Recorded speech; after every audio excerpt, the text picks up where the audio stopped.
시간 가장 뜨거운 정치권 이슈 세 가지 키워드에 담아서 발빠르게 분석해보는 시간이죠. 탑 3.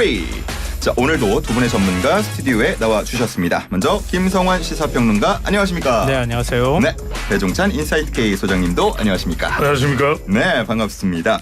자, 앞서서 제가 청취율 조사 기간이어서 저희가 이벤트를 진행하고 있다. 오늘 이벤트를 어떻게 진행할 것인지 이 탑3 시간에 말씀을 드리겠다라고 안내를 드렸는데, 자, 오늘은 특별히 문자를 보내주시는 분들에 대해서 우리 두 분께서 당첨자를 선정을 해주시면 좋을 것 같습니다. 그래요? 지금까지 들어온 걸 보면 셀카를 찍어서 보내주신 분도 계셨고요. 네네. 그리고 저희 청취 인증샷 보내주신 분들 계셨고, 그리고 이렇게 또 출연자들에 대해서 외모 칭찬이나 그렇죠. 아니면 내용적인 칭찬이나 이런 거 해주신 분들 계셨는데, 제가 한 가지 아이디어를 드리면 네. 배종찬 삼행시로 오, 거의 선정 100%죠. 네. 알겠습니다. 이렇게 노골적인 출연자는 처음 보는 것 같아요. 제가 그렇지 자기 이름으로 않아도, 삼행시를 지어. 배가 나왔지만 종을 칠 듯이 활력적인 모습으로 찬란하게 정치율을 이끌어내는 치트키 배추도사. 대단하십니다. 야. 제가 그렇지 않아도 두 분께 어떤 분들을 뽑아주실 거냐라고 한번 질문을 드려보려고 했는데, 그러면 소장님께서는 배종찬 삼행시 잘 지어주신 분께 그럼요. 당첨을 또 주실 거고, 그리고 우리 평론가님은 그래서 갑자기 또 이렇게 질문을 받으니까 당황스러운데요. 같이 할까요? 외모 칭찬? 저는 그런 표현 좀 많이 써주셨어요. 앙대 너무 좋아 뭐 이렇게. 네네. 야, 이게 방송을 할 수가 없는데요. 그러니까요. 네. 오늘 개그로 가야 될까 봐요. 제가 MZ 세대는 아니고 예. AG 세대죠. LG 세대요. LG 우승 지지난 우승을 마지막으로 본 세대. 그렇습니다. 네. 알겠습니다. 자, 우리 작가님이 야. LG 아니고 금성 세대 아니냐는 얘기를 좀. 금성이라기보다는 예. 금성정보통신. 네. 어디까지 가는 겁니까? 창원의 공장이 있죠. 경남 예. 창원에. 알겠습니다. 야. 자, 요 정도 하고요. 네. 아무거나 좋습니다. 우리 두 분의 이름을 가지고 삼행시를 지어주셔도 되고요. 아니면 이전처럼 셀카나 저희 청취 인증샷 보내주셔도 좋고요. 우리 출연자들 칭찬 보내주시면 저희가 말미에 한번 정리를 해서요. 또 여러분 뽑아서, 오늘 금요일이니까 많이 드려야 돼요. 예, 여러분 뽑아서 저희가 선물을 드리도록 하겠습니다. 자, 우리 이슈앤피플입니다. YTN 라디오 오후 1시 이슈앤피플 잘 듣고 있다고 꼭 답해 주시기 약속. 네. 자, 오늘 분위기가 좀 이상한 것 같아요. 못 참겠네요. 예, 먼저 하셨잖아요. 앙대. 자, 안 되겠습니다. 예, 네. 저희 좀 분위기를 진정시킬 근데 겸 기술 감독님은 아직 안 웃으시네요. 마스크 속에서 좀 웃고 있지 않을까요? 웃으실 때까지. 예, 알겠습니다. 자, 분위기 좀 전환할 겸 첫 번째 키워드 방향을 옳다 주제이거든요. 준비한 파일 먼저 듣고 오겠습니다. 올바른 국정의 방향을 잡고 이를 실천하기 위해 최선을 다했음에도 국민들께서 체감하실 만큼의 변화를 만들어내는데 모자랐다고 생각합니다. 큰 틀에서 국민을 위한 정책이라고 하더라도 세심한 영역에서 부족했다고 생각합니다. 대통령도 당 야당의 대표도 만나도록 권유해보는 것도 저는 좋지 않겠나 생각합니다. 대통령께서 과연 총선 민의를 수용할 생각을 가지고 계신지 상당히 우려됩니다. 기가 3년 남았고 국정 운영의 최고 책임자이기 때문에 어떻게든 수습하기 위해 가지고 노력하셔야 됩니다. 그런데 지금 인선안 보니까 주변에 아직까지도 간신히 드글드글한 것 같습니다. 주변 정리부터 하시고 다음 단계를 모색하셔야 될 것 같습니다. 네, 준비된 목소리 먼저 듣고 왔는데요. 들으시면 아시겠지만 윤석열 대통령의 국무회의 모두 발언, 그리고 국민의힘 상임고문단 간담회에 있었던 정의와 상임고문의 이야기, 이재명 더불어민주당 대표의 최고위원회의 때 이야기, 그리고 이준석 개혁신당 대표 당선인의 라디오 인터뷰까지 듣고 오셨습니다. 지난번에 저희가 이 내용들에 대해서 얘기를 했을 때 보통은 이렇게 윤석열 대통령이 당선인들에게 전화를 할 법도 한데 전화를 안 한다라는 얘기가 있었는데 뒤늦게 좀 알려졌습니다. 일부 여당 당선인들에게 전화를 걸었고 축하 인사를 전하면서 국정 운영의 방향은 옳다라는 취지로 얘기를 했다는 보도가 나왔거든요. 자, 김성환 평론가님께 먼저 여쭤봐야 될 것 같습니다. 국무회의 모두 발언에서도 국정 운영 방향은 옳다라는 식의 얘기가 있었는데 어떻게 좀 보고 계십니까? 지금 상황들? 굉장히 심각하죠. 굉장히 걱정되기도 하고요. 아마 많은 국민들이 비슷한 생각하고 계시지 않을까 싶어요. 그러니까 단순히 뭐 총선에서 이겼다 졌다 이런 문제를 떠나서 선거에서 어찌 됐든 간에 집권 여당이 다수당의 지위를 잃은 거 아닙니까? 물론 그 이전에 21대도 그런 상황이었다 이렇게 얘기를 하면 또 할 말이 없겠지만 그러니까 집권 중반기에 치러지는 총선에서 사실은 이런 참패를 당한 적이 헌정사에 없다고 할 정도로 아주 참혹한 패배를 당했는데 대통령은 내가 하는 국정운영 방향은 옳다. 뭐 세심한 부분만 부족하다. 뭐 이런 식의 인식을 갖고 있다고 하는 건 앞으로 남은 윤 대통령의 임기 동안에 계속 이런 식의 태도를 보일 가능성이 매우 높다. 예. 또 이렇게 돼버리면은 물론 이제 뭐 서로 간의 평가는 좀 엇갈릴 수는 있겠지만 윤 대통령이 잘한 부분도 있고 잘못한 부분도 있지 않겠습니까? 그러면 잘못한 부분들은 바꿔나가겠다 이렇게 얘기하는 태도를 먼저 보이길 기대했던 국민들도 실망감을 가질 것 같고요. 그리고 무엇보다도 뭐 이전에 어떤 입법 독주를 했다고 하는 비판도 있지만 또 다른 한편으로는 야당 대표를 한 번도 만나지 않을 만큼의 불통의 정치를 했다 이런 지적도 있는 거 아닙니까? 예. 총선 끝나고 난 다음에 어찌 보면 다시 한번 리셋하는 굉장히 좋은 기회가 될 수도 있었는데도 불구하고 윤 대통령이 그 기회마저 스스로 차버린 것 같은 생각이 든다는 거예요. 예. 그래서 국민들이 더 큰 실망을 보내지 않을까. 이렇게 하면 국정 동력이 떨어져서 일각에서 얘기하는 것처럼 이 레임덕 수준이 아니라 데드덕으로 가는 거 아닌가 이런 좀 걱정이 듭니다. 예, 사실 총선 결과를 바라보면서 뭐 여러 평론가들 그리고 여야에서도 좀 기대하고 또 변화의 모습을 보일 거라고 예측을 하던 그런 의견들이 있었는데 사실 거의 지금까지는 보이지 않고 있는 상황입니다. 자, 그렇기 때문에 좀 우리가 가늠자로 삼을 수 있는 대통령의 국정 지지율이 어떻게 변하고 있는지 이 부분도 살펴봐야 할 것 같은데 배 소장님 뭐 네. 최근에 나온 거 어떻게 나왔습니까? 방금 전에 이제 김성환 평론가께서 대통령 지지율, 대통령 국정운영을 이야기하면서 레임덕을 이야기했는데 예. 25%의 법칙이라는 게 있어요. 대통령의 지지율이 25% 긍정 지지율이 아래로 내려가면 이거 레임덕이다 이렇게 이제 우리가 분석을 하는데 예. 한국갤럽 조사 결과를 보면 그런 수치에 다다랐습니다. 한국갤럽이 오늘 소개해드린 모든 조사는 중앙선거여론조사 심의위원회 홈페이지에서 확인 가능합니다. 한국갤럽이 자체 조사로 지난 16일부터 18일까지 무선 가상번호 전화면접 조사인데요. 이 조사에서 윤석열 대통령이 대통령 직무를 잘 수행하고 있는지 잘못 수행하고 있는지 물어봤습니다. 예.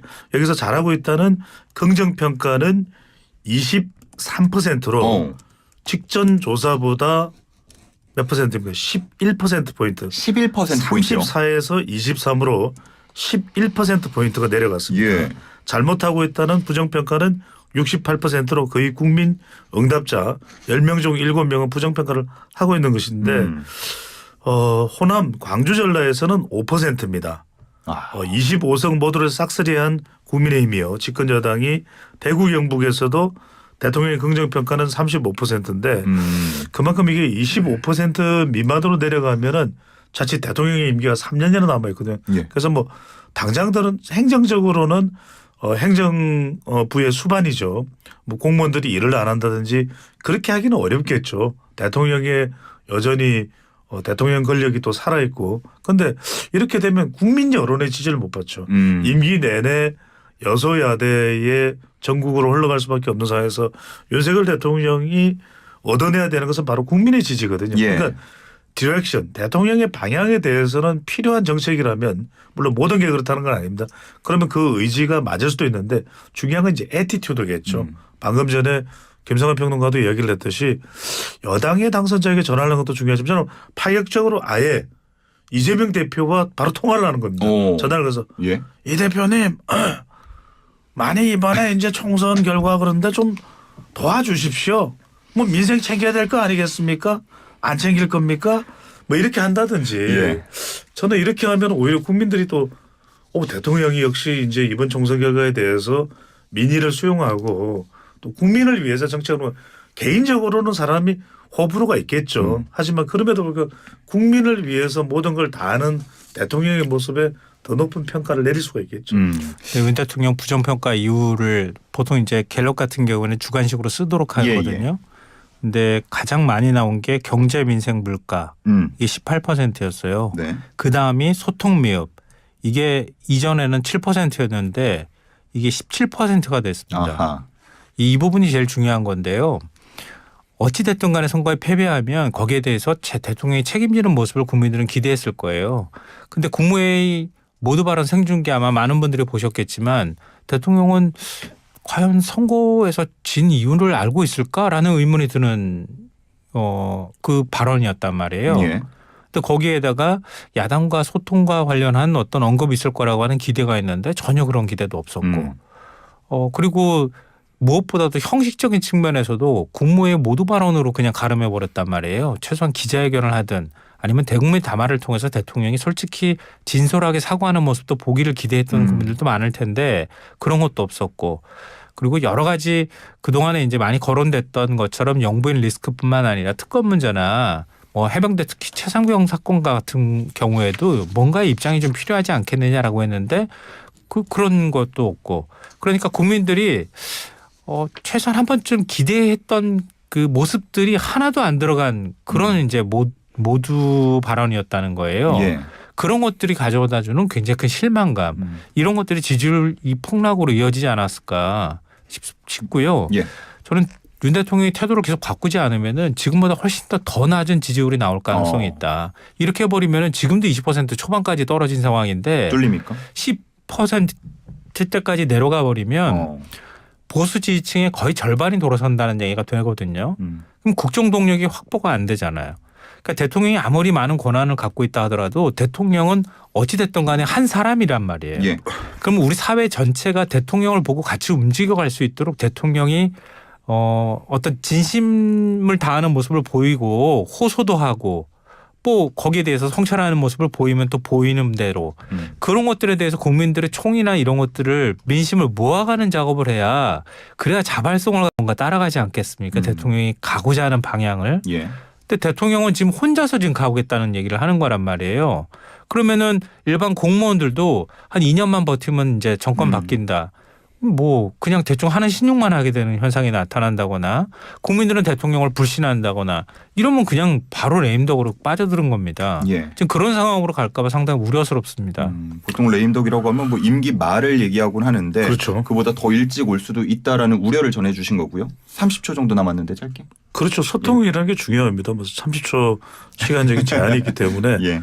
이건 우리가 형식 이야기를 많이 하는데 도어 스태핑이나 이런 것보다도 저는 내용이 중요합니다. 내용이. 과연 대통령이 어떤 진정성을 담아서 국민들이 궁금해하는 것은 정책적인 궁금성 그리고 뭔가 법안이 나왔는데 그 부분이 처리되지 않는 것에 대한 궁금증이거든. 그것을 해소하기 위해서 마음을 담아서 전달하는 그 소통이 필요해 보입니다. 알겠습니다. 사실 뭐 하겠다고 했던 거 굉장히 많습니다. 뭐 노동 그리고 연금 이런 것들을 할 때 국민의 여론이 당연히 뒷받침이 돼야 할 텐데 그러기 위해서 어떤 변화들을 앞으로 보일지 한번 지켜보도록 하겠고요.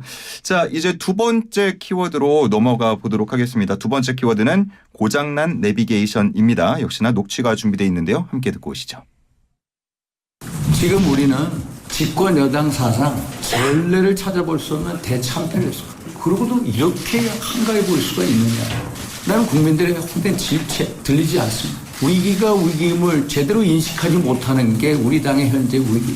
저희가 반성하고 사죄하고 자성을 하고 또 패배의 원인이 뭔지 분석을 하고 뭔가 역동적인 모습이 하나도 안 보인다. 저번보다 좀 낫다라는 정신승리를 하거나 앞으로 있을 대선 지선에서도 이길 수 있을 거다. 사실은 희망회로 신앙의 영역에 가깝다고 생각합니다. 쓰레기가 이렇게 집에 어질러져 있는 상황에서 그 쓰레기를 보이지 않게 하기 위해 그냥 이불을 덮어놓는 꼴밖에 안 되거든요. 그러면 그 안에 있는 쓰레기는 더 썩고 곪을 거라고 생각이 됩니다. 당장 내 눈에 쓰레기가 없어진다고 해서 앞으로 제대로 나아갈 수 있다고 생각하지 않습니다. 진중한 마음을 가지고 그리고 실천할 용기를 가지고 백서를 만들어야 되는 작업이 우선되어야 된다고 생각합니다. 예, 뭐 비유입니다만 쓰레기라는 단어도 굉장히 귀에 쏙 들어오고요. 평론가님, 총선에 뭐 이번에 참패, 그 이후에 반성 그리고 수습 과정이 이루어지는 게 당연한 건데 지금까지 상황 뭐 잘 수습이 이루어지고 있다고 보십니까? 한 게 없잖아요. 어떤 선거가 끝나고 난 다음에요. 선거에서 만약에 패배를 하면 제일 먼저 국민들은 대통령이 그동안에 국정 운영을 잘해왔나? 일종의 이제 성적표를 받아든 거거든요. 네. 그럼 국민들 그러니까 선거라고 하는 행위의 어떤 본질도 마찬가지지만 그동안 잘해왔으면 상을 주고 더 힘을 실어주는 거거든요. 만약에 못해왔으면 뭐 우리들 얘기하는 것처럼 회초리를 든단 말이에요. 벌을 주는 거예요. 그러니까 그동안에 지금까지 잘못해왔으니까 벌을 주고 그러면 거기에 대해서 바뀌는 모습을 보길 기대한다는 거죠. 네. 근데 그 바뀌는 모습을 제일 먼저 보이는 게 선거 결과에 대한 패배 원인에 대해서 대통령이 솔직하게 인정하는 거예요. 그리고 지금까지 제가 잘못해왔다고 얘기하는데 뭐가 잘못했는지 민심을 듣고 그 민심을 순응하면서 따라가는 모습을 보여주는 게 하나가 있을 거고요. 그다음에 지금 나오는 것처럼 계속 지금 인사를 한다고 총리나 비서실장 얘기 나오는데 사람들은 계속 거의 비슷한 사람들이 거론되고 있는데 인사를 못 내고 있는 상황이잖아요. 왜 안 내는가 인사를. 그럼 개각을 하든가 어떤 방식으로든 사람을 바꿈으로써 일신하는 모습, 쇄신하는 모습을 보여주는 거란 말이에요. 근데 그 어느 쪽도 지금 안 하고 있다는 거예요. 그러니까 국민들은 변하지 않는구나 이렇게 지금 생각하는 측면이 있고요. 예. 오늘 아침에 굉장히 상징적인 장면이 있었어요. 아침에요. 오늘 4.19 혁명 기념식이 열린 날이에요. 64주년 기념 64년을 맞아서 기념식이 열렸는데 4.19 민주묘지에서요. 윤석열 대통령이 집권 이후에 계속 갔거든요. 기념식 참석을 했어요. 근데 오늘은 조조 참배를 했다는 거예요. 그 기념식에는 야당 인사들도 다 가거든요. 예. 그 왜 대통령이 조조 참배를 하는지 이해를 할 수가 없어요. 따로 야당 인사들 만나기 싫다거나 보기 싫으니까 안 가겠다고 하는 건가? 그러면 야당 인사하고 소통 안 하겠다는 건가? 그리고 대통령이 이런 장면이 연출이 될 때 그렇게 국민들은 생각할 수밖에 없다는 걸 전혀 몰랐을까? 아는데도 왜 그럼 조조 참배를 했을까? 그럼 불편하다는 얘기밖에 안 되는 거거든요. 불편하고 나는 마이웨이 내 길대로 가겠다. 난 누가 뭐라고 비판을 하든 내 식대로 가겠다고밖에 보이지 않는 이런 모습이 나타난다는 거예요. 예.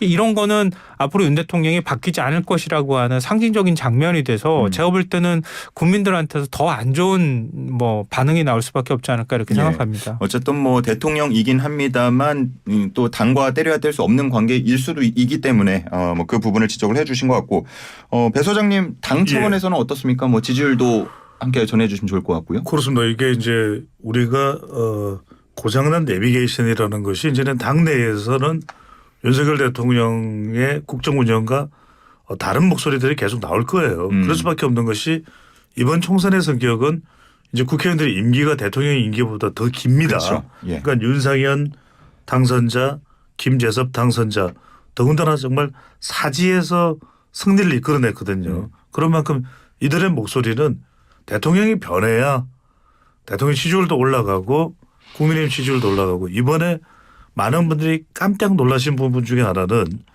대통령이 투표 기준이 되면 이렇게나 영향이 크구나. 왜냐하면 대체로 이제 투표 의사결정을 내리는 것이 이제 3월 말 4월 초일 거예요. 그때 예. 이제 대통령의 국정 운영 긍정 지지율의 평균이 한 36%입니다.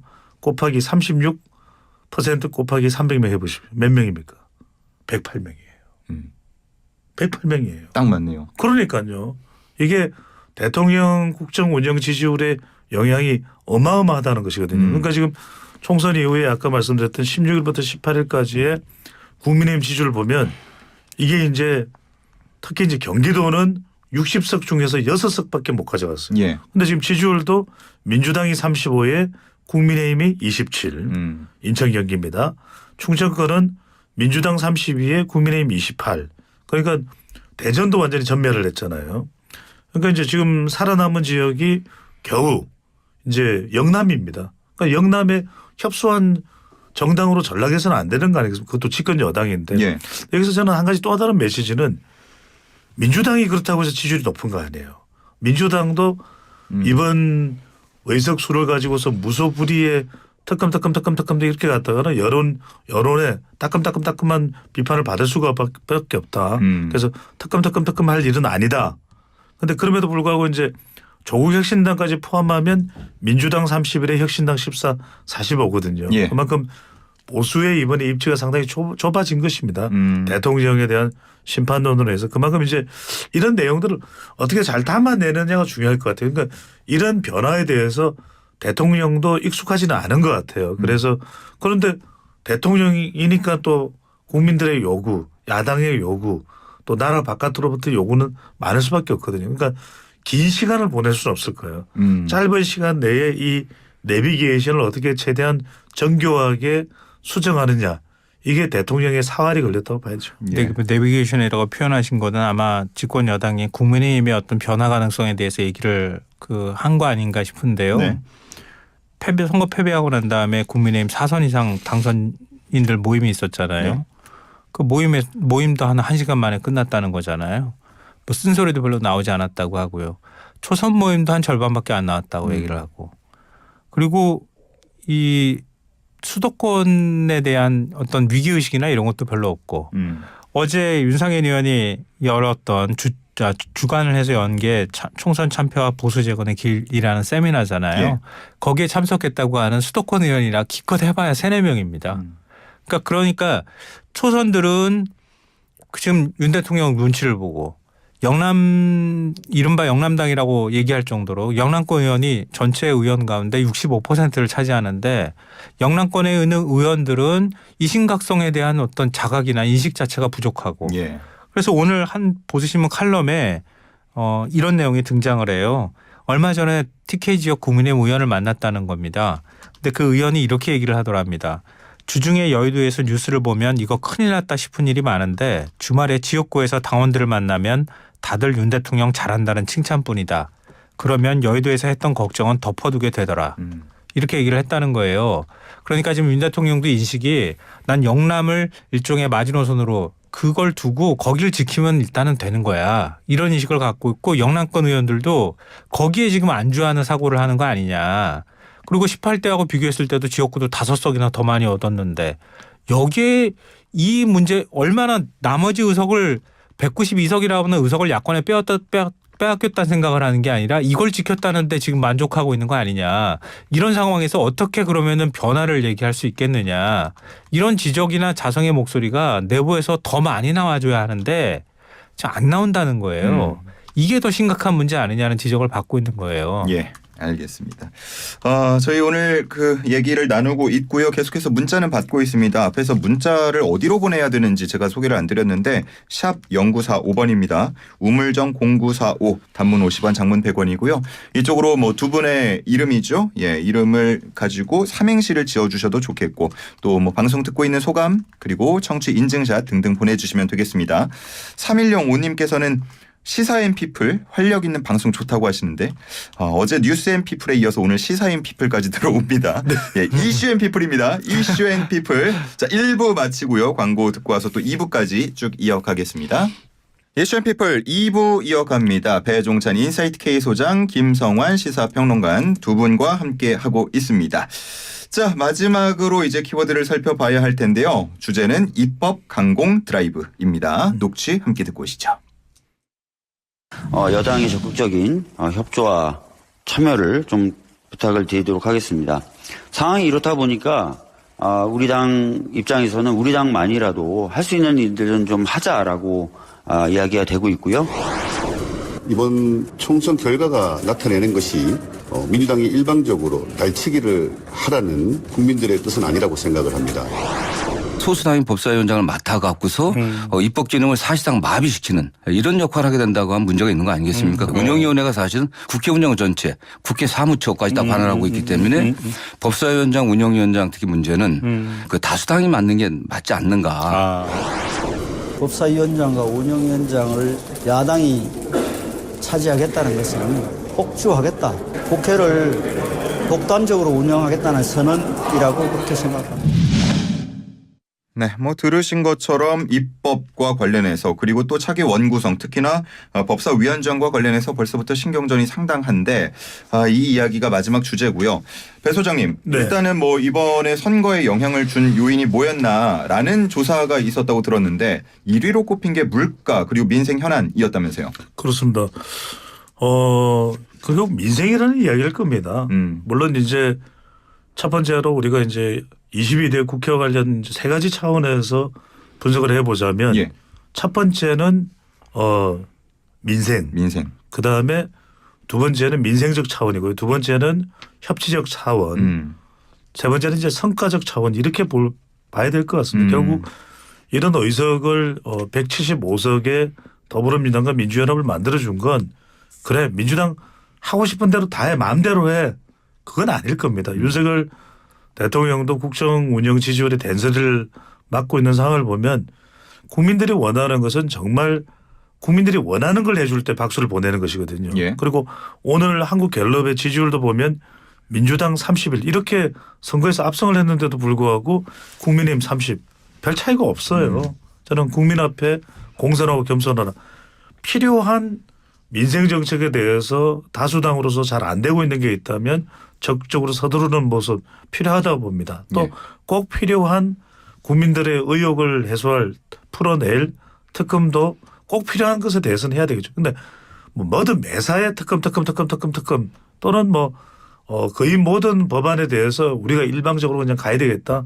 이제 정부 이제 집권 여당 우리 더 이상 뭐 협치할 필요도 없고 뭐 야당 집권 여당도 안 했잖아. 대통령도 뭐 안 했잖아. 뭐 이런 식으로 접근을 한다면 국민들의 또 이 호된 해초를 맞게 되는 것이거든요. 그래서 저는 지금 중요한 것이 뭐 25만 원 국민을 지원하겠다 이런 포퓰리즘으로 가서는 안 될 것 같고요. 가령 이제 신용 불량이라든지 여러 가지 민생 사범들에 대해서는 처벌 수준이 낮았던 것에 대해서는 이제 사면 이야기가 나옵니다. 그런 부분도 이제 국회에서 다수당이 적극적으로 하면은 오히려 더 주도할 수 있는 그런 것들이 있거든요. 예. 그런 부분들도 필요하다. 그 외에 또 이제 소상공인을 위한 전기료 인하나 이런 거는 좀 적극적으로 같이 협의를 하면서 해나갈 필요는 있다고 봅니다. 하지만 이제 법제사법위원장도 야당 몫으로 넘어갈 가능성이 상당히 높죠. 그렇다면 의회 권력을 그냥 꽉 쥐고서 그냥 우리 방식대로 뭐 더 이제 그냥 외통수로 해서 가겠다라고 한다면은 민주당을 향해서도 국민들의 평가는 매우 날카롭고 또 호된 그런 평가가 나올 것이기 때문에 오히려 이렇게 의석수가 많아졌을 때 더 좀 신중하게 제대로 또 국회를 이끌어 나갈 필요가 있을 것입니다. 얘기를 좀 좁혀서요. 지금 이제 말씀하신 거에서 몇 가지 좀 말씀드리고 싶은 게 있는데요. 야당이 아무리 의석을 많이 얻었다 하더라도 어떻게 혼자서 마음대로 하겠습니까? 그건 뭐 불가능한 일이라고 생각하고요. 그러니까 민주당이 국민을 오히려 설득하는 작업 이런 것들은 더 열심히 잘해야 된다. 대국민 호소라든가 대국민 설득 메시지를 더 많이 내야 한다. 이거에는 뭐 아마 이견이 저는 없을 거라고 생각하는데요. 다만 이제 말씀하셨던 것 중에서 지금 정당 지지도에서 조금씩 착시 현상이 생길 것 같아서 좀 말씀드리는 게 민주당이 31%잖아요. 국민의힘이 30%입니다. 이거 보면 거의 비슷하거든요. 근데 여기에는 조국혁신당이 14%가 따로 떨어져 있어요. 그리고 개혁신당이 또 3%, 녹색정당이 1%가 있거든요. 그러면 이걸 다 합치면 어떻게 됩니까? 16을 더 더해야 돼요. 그러면 야권이 가지고 있는 지지율이 47이라는 얘기가 돼요. 국민의힘 정당 지지율이 30이라는 얘기고요. 이런 적이 없어요. 이전에 언제 여론조사 했을 때 이렇게 야권이 많은 지지율이 나옵니까? 이 부분은 좀 우리가 짚어봐야 될 것 같고요. 그리고 지금 포퓰리즘이라고 말씀하셨는데 이거는 좀 뭐랄까요. 저는 그러니까 민주당 입법 독주하고 포퓰리즘하고 좀 연결돼서 얘기가 나오고 있는데 말씀드리기 죄송합니다만 25만 원 전 국민 지급에 대해서 포퓰리즘적 성격이 있다라는 말씀드렸습니다. 네, 알겠습니다. 포퓰리즘적 성격을 얘기하셨다고 제가 받아들이고요. 그러니까 이번 총선 민심은요. 국정 운영이 굉장히 불안했다라고 하는 국민들이 그래도 야당이 제 역할을 해서 뭔가 중심을 잡아야 한다라는 메시지를 저는 같이 준 거라고 생각하거든요. 그러니까 민생이나 경제 부분에 있어서 국민들이 굉장히 좀 불안해하고 또 앞으로도 지금 소비도 많이 위축되어 있는 상황이거든요. 이런 상황에서 좀 제대로 된 대안을 국회 차원에서 내라. 이런 것에 관한 국민들의 어떤 민심이 반영된 거라고 볼 수 있거든요. 그러니까 민주당이 그러니까 내수나 이런 것들을 살리기 위해서 민생 문제에 관심을 갖는 것을 저는 뭐 탓하면 안 된다고 보는데요. 다만 이제 그런 거예요. 그러니까 민주당이 그냥 일방적으로 하느냐 하고 또 그 어떤 내용을 하느냐 여기에 대한 이견들은 저는 있을 거라고 보거든요. 근데 일방적으로 하는 부분에 대해서는 앞서 말씀드렸는데 어떤 내용을 하는가에 있어서 지금 국민들 내수 소비가 굉장히 위축돼 있잖아요. 고금리 상황이기도 하고 또 쓸 돈도 없어요. 사실 물가가 굉장히 많이 올라갔잖아요. 그렇기 때문에 국민들 입장에서 쓸 돈이 없어서 지금 못 쓰고 있는 상황이면 어떻게 해서든 호주머니를 채우는 방식으로 쓰게 만들어주는 게 필요하다. 근데 우리 코로나19 상황에서 재난지원금 받아봤잖아요. 그 엄청난 부작용이 생겼습니까? 그건 아니라는 거예요. 예. 그리고 이게 여기에 들어가는 돈이 지금 다른 것까지 포함해서 적게는 한 12조, 많은 13조 정도인데요. 민주당이 그래서 추경 편성하자는 얘기를 하는 건데 이 정도 금액을 가지고 우리나라 물가가 올라가는 영향은 그렇게 저는 크지 않다고 봐요. 그러니까 그걸 통해 가지고 일단 엔진이 꺼질 상황이 되니까 어떻게 해서든 엔진을 돌려가면서 새로운 대안들을 계속 만들어가는 작업들을 해야 된다. 이런 관점으로 좀 접근하면 어떨까 이런 생각합니다. 알겠습니다. 두 분이 워낙 뭐 라디오 진행도 많이 하시고 또 패널로도 많이 나가셔서 그런지 제가 뭘 질문할지 알고 다 답을 미리 해주셔서 할 역할이 없습니다. 제가. 아이고 무슨 말씀을. 자, 마지막 질문 좀 짧게 답변을 좀 요청을 드릴게요. 예. 어쨌든 지금 또 차기 원구성 이 입법 강공 드라이브에서는 법사위원장 자리가 상당히 중요할 것 같은데 관례라는 게 그동안 있었고요. 지난번에 이 관례가 깨졌습니다. 그리고 이번에도 깨질 것이다라는 전망들 많은데 어떻게 보세요, 소장님? 일단은 미국 같은 경우에는 이제 선거에서 승리하면은 뭐 위원장 자리를 다 가져갑니다. 근데 우리는 이제 관례상 또 그동안 운영되어 왔던 것은 이제 여야가 이제 나누게 되죠. 일당이 국회의장도 가져가고. 근데 저는 거듭 말씀드립니다만 어떤 것이든 일방적이고 또 천편일률적인 방식은 국민으로부터 공감대를 얻기는 어려울 것이다. 그렇다면 이제 법제사법위원회가 사실상 국회에서 또 막강한 또 권한을 가지고 있는 위원회거든요. 예. 그걸 아마 민주당이 현실적으로 놓지는 않으려고 할 가능성이 매우 높을 거예요. 그렇다면 적어도 뭐 국회 법제사법위원장이다 운영위원장이다 이런 걸 떠나서 좀 합리적으로 운영될 수 있는 기준이 중요할 것 같고 그리고 상임위원회의 위원장직도 그것도 108석의 여당 또 실제 이제 득표수를 따지면은 그것 이상의 선거에서의 결과라고도 해석할 수도 있는 부분이기 때문에 적절한 수준에서 우리 다 가져가겠다. 지난번 2020년 총선 이후에 물론 알력 관계도 있었습니다만 처음에 초반에는 위원장 자리를 다 가져가는 상황도 벌어지지 않았습니까? 예. 이번에는 법제사법위원장이든 운영위원장이든 좀 합리적으로 서로 논의하고 또 그 권한을 좀 나눌 수 있는 예. 상황이 되면 좋겠습니다. 거듭 지금 말씀해 주시는 게 승자의 저주에 빠지지 않게 주의해야 한다라는 얘기 해 주시는 것 같고요. 맞습니다. 예. 이게 굉장히 고민스러운 지점인데요. 저는 상황이 많이 달라졌다고 생각해요. 이게 21대 때도 똑같이 반복됐던 일이거든요. 그때 국민의힘이 협상이 안 되니까 모든 상임위 다 가져가라 이렇게 했어요. 민주당이 상임위 다 가져갔어요. 가져갔더니 제 역할을 못하네. 그래서 어찌 보면 대선에서 민주당이 거꾸로 심판받은 대선이었다 이렇게 또 해석할 수 있는 거거든요. 그래서 후반기 국회가 시작이 됐어요. 후반기 국회 때 서로 간에 나눠 갖는다고 해가지고 뭐 과기 정통위도 마찬가지고 또 그 운영위도 그렇고 특히 이제 법사위를 국민의힘에다가 넘겨줬단 말이에요. 그럼 뭐가 달라졌습니까? 달라진 거 하나도 없잖아요. 그럼 뭐하러 가져가느냐는 질문 안 나오겠습니까? 근데 이번에 총선 민심도 마찬가지지만 이렇게 가면 안 된다고 얘기를 하고 있잖아요. 그럼 또 그냥 22대 국회에서도 그냥 이렇게 하다가 그냥 또 아무 일 못하고 그냥 식물국회로 전락합니까? 근데 아마 그건 저는 국민들은 그걸 원하지는 않을 거라고 생각해요. 그러니까 이제는 그때 우리가 한번 경험해 보고 난 다음에 이제 국회 관례나 이런 것도 깨진 상황이기도 하고요. 다시 그걸 재론하기에는 지금 상황이 맞지도 않다고 생각해요. 그러면 이번에는 예를 들어서 법사위하고 운영위만 말씀드리면 법사위 가져가지 않으면 어떤 방식으로든 야당이 민생 문제를 얘기하거나 아니면 법안 문제, 증세 문제나 이런 것들을 할 때도 어떤 것도 할 수 없습니다. 그리고 운영위 같은 경우에는 지금 그 영부인 리스크가 있는 상황이잖아요.